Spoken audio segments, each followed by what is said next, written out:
to ask you about regarding that connection, the topic of connection and how important the breath is. I recently came across a book called the Arasatma, which is the alchemical breathing techniques of the ancients. And it says that the Montauk Indians were custodians of this sacred body of work and has a unique process of breathing that creates a balance between the three vehicles of experience, body, soul, and spirit.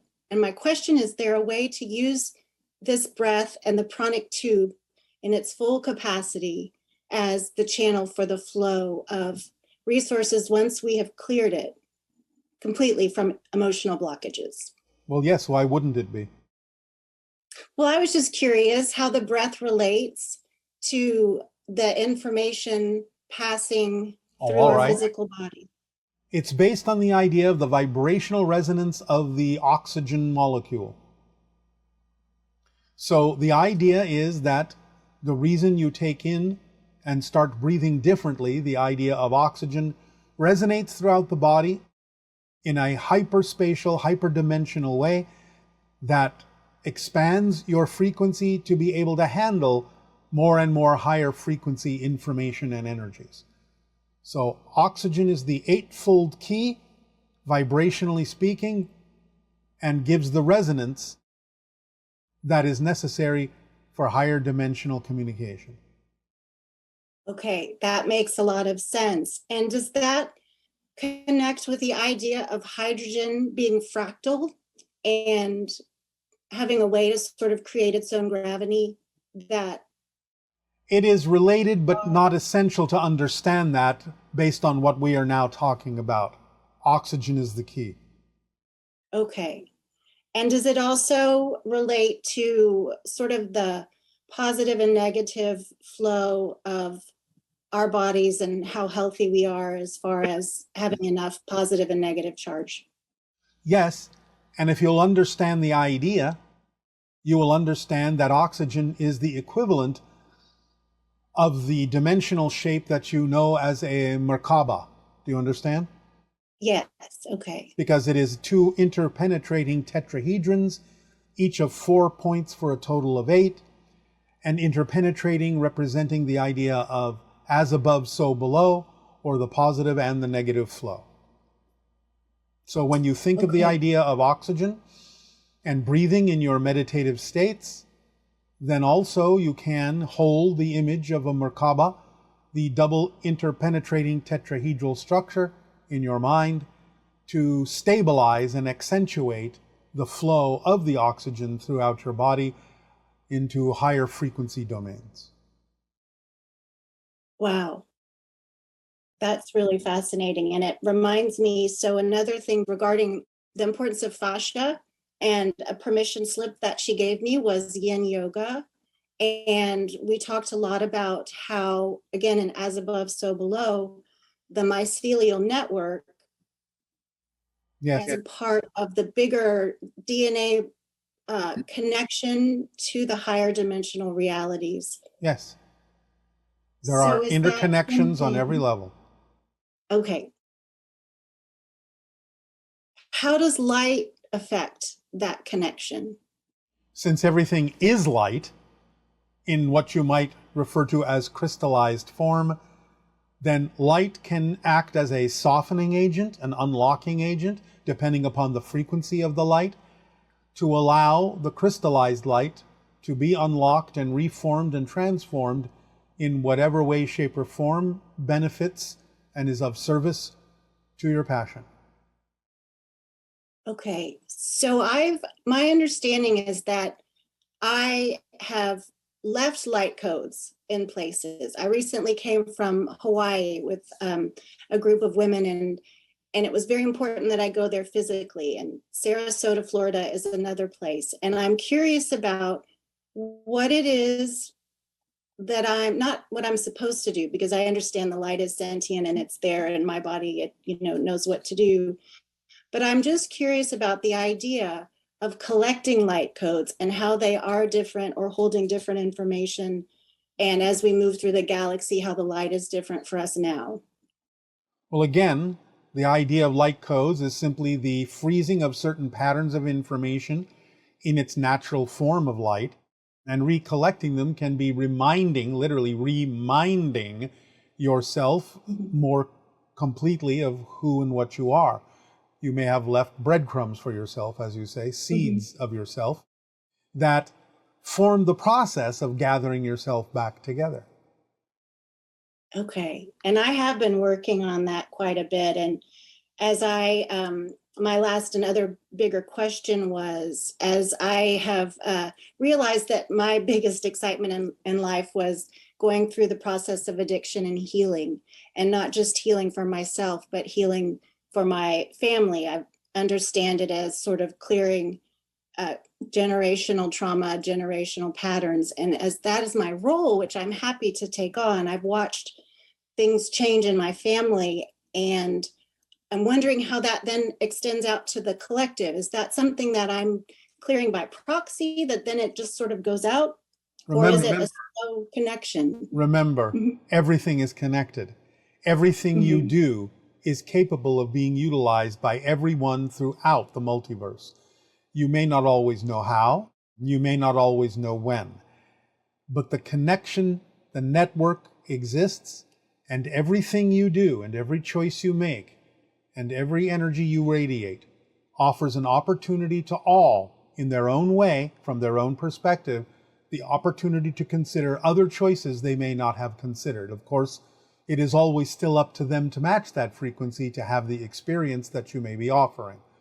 So the best you can do is simply put it out there and know that if there is somebody willing to take advantage of it, it is available to them. And that's the most you can do.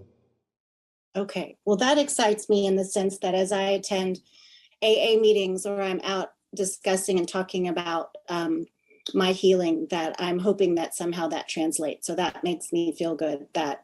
Yes, but you don't have to hope. You don't have to hope. Right. Okay. You can know that it's available to those who wish to take advantage of it, but you have to remember that not everyone will, because you don't know what their path is right now. Eventually, all will understand in one way, shape, or form.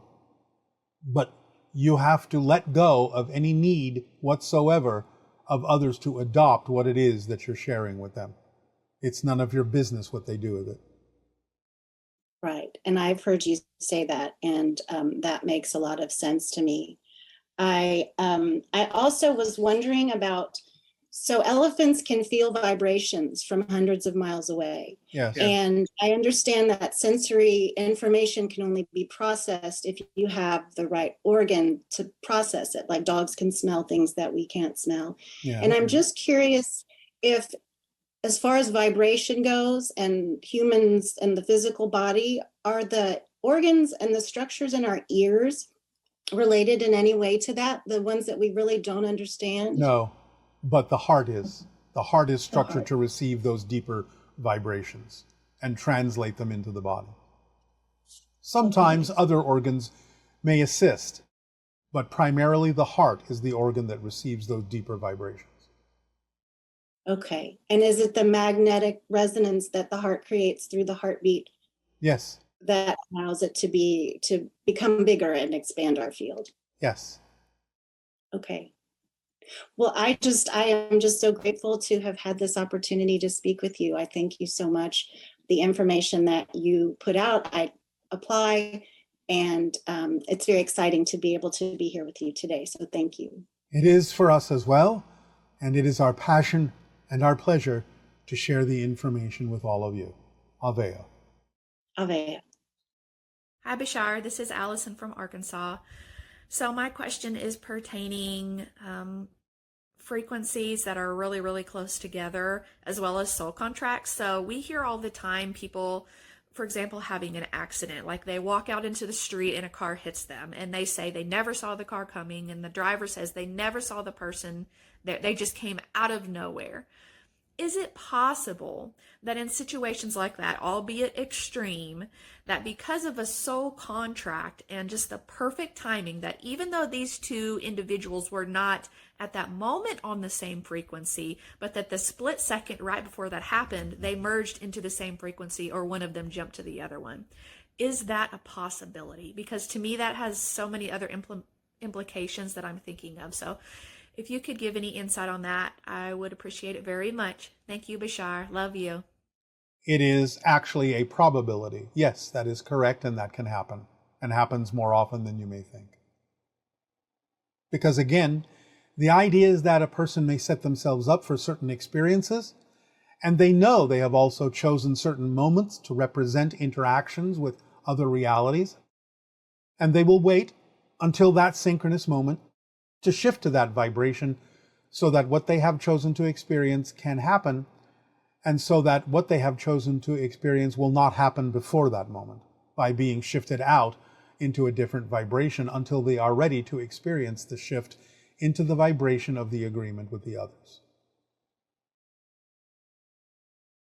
Remember that you're constantly shifting, constantly, billions of times per second. So it is an orchestration, and a very precise one.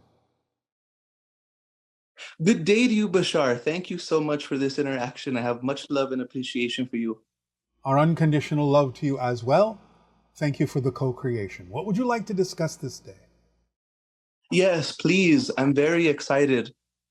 Can you please explain to me this yearning for expressing my sexuality that I've always had? How do I celebrate my sexuality in alignment with my higher self? Well, again, all things must be consensual, representative of harmony and alignment and agreement in the expression of any creative outlet. And the balance must be achieved between different ways of expressing your creativity. The idea can sometimes be that if you are limiting your creative expression in certain ways, then other ways may be attempting to make up for it by expanding in the creative expression that way. But if all is in balance, then each will take its time, in perfect timing, to be creatively expressed in harmony and agreement with others with whom you may attract, who would then be in agreement to receive the creative expression through that modality. Is this helping? Yeah, it does help, and I just, in your words, if I could more clearly have help in terms of walking through my doorway. I will ask you a question. Is there any other creative expression representative of your passion that you are not expressing fully in your life? Not that I can think of. What are your primary passion expressions in life at this point? Right now, singing and dancing and just being who I am in the sense of as a person. All right. Do you feel that they are vibrationally equal to the idea of the sexuality expression as well? I feel like something is missing. Such as?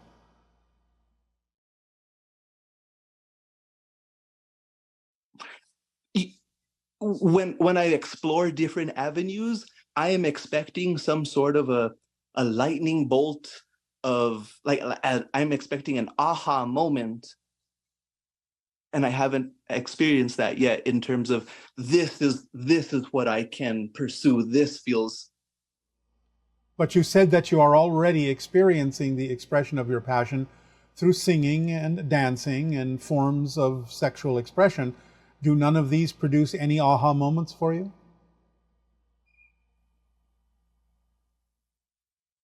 Not in the way that I am, not in the way that I am expecting, and I am expecting. All right. Who taught you to expect it to happen that way? Myself. Why? Why must it come with a lightning bolt in order to be valid? Because I feel like big things need to feel big. Really? Why so?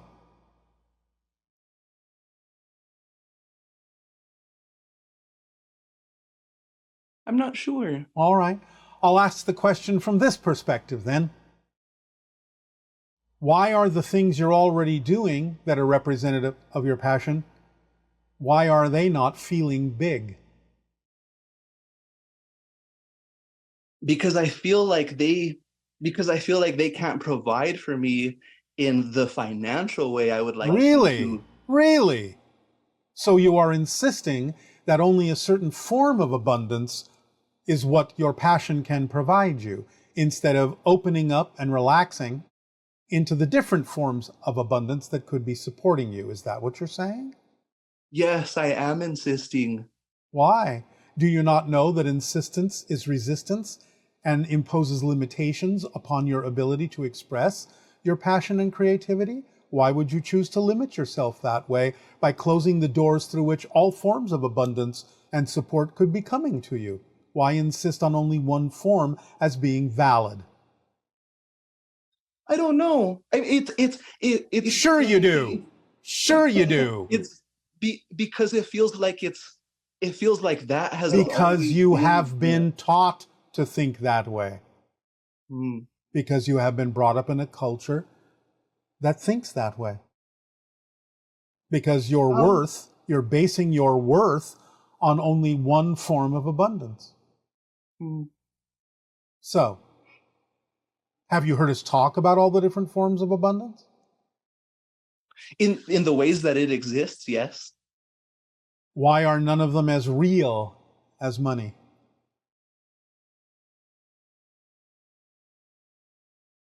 Because it's been such an insistence to provide. My greatest fear is that I'll be poor with nothing. I see. And therefore, that's what will happen, because that's what you're focused on. Because you're only focused on the limiting idea that only one form of abundance can support you. And if it's not there, then the only alternative in your belief system is that you will be poor. How do I relinquish that? Well, you do have to truly understand how abundance and support works in connection to your passion. It is a complete contradiction to say that you're following your passion and yet your passion can't support you in all the ways that are necessary for you to be supported to continue to act on your passion. That's not a definition of passion. That's a contradictory definition that creates the experience that you're having.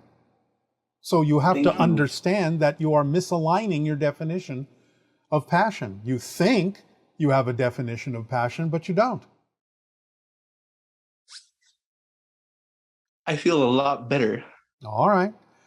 You must relax into the knowledge that there are many forms of abundance, including being given a gift, including have something to trade, including synchronicity, imagination, communication. All these things can actually support you if you give free rein to your imagination. The idea of an over focus on the idea of sexual expression can be, as we said earlier, the idea of imposing limitations on other forms of creative expression that would then result in actions through sexual expression that are the result of frustrations. So you need to really relax into the equality of all forms of abundance, all forms of creative expression. Know that every moment is an aha moment. Cherish it for what it is, and that everything that is happening is exactly what needs to happen. Stop invalidating your present, expecting it to look different. Remember, the true measure of change is not whether the outer reality looks different. The true measure of change is whether or not you respond differently, even if it looks the same as it did before. That's how the reflective mirror of physical reality knows you've truly changed. And then it can change, even though it may not change in the way that you insist or expect, because it will always change in the way that actually serves you best. And you have to be okay with that. Otherwise, you're not okay with the way your reality unfolds, and that means you're not okay with yourself. So, I will suggest to you the same mantra, permission slip exercise that I suggested to another listener in this transmission. And that is, in the morning when you wake up, and at night before you go to sleep, you repeat 3 times each in the morning, 3 times each at night. And you can do this in the afternoon if you wish, it's up to you. I am who I am, and that is enough. I am who I am, and that is enough. I am who I am, and that is enough. And then start relaxing into allowing, not making, not forcing, allowing synchronicity to bring you the things you need to consider, to ponder, and remain in a positive state while you do so. Allowing yourself to fully appreciate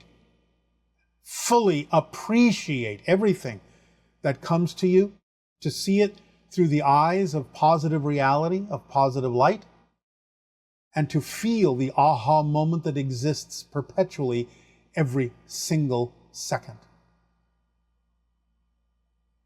That's what we have to suggest for you. Thank you very much, Bashar. That satisfies my question. I would like to ask you another. Yes? Can you please tell me what connections I have made to other civilizations among the stars that are helping to inform my life on Earth now? Most people on your planet have many common extraterrestrial energetic connections. Pleiadian, Sirius, Arcturan, Hybrid, Gray, Orion. There are a few others we're not allowed to talk about, but all of you have the connections you need that are giving you the assistance you need. You cannot receive more assistance than you're getting. You simply have to pay attention to the assistance that you're already receiving to benefit from it more and more.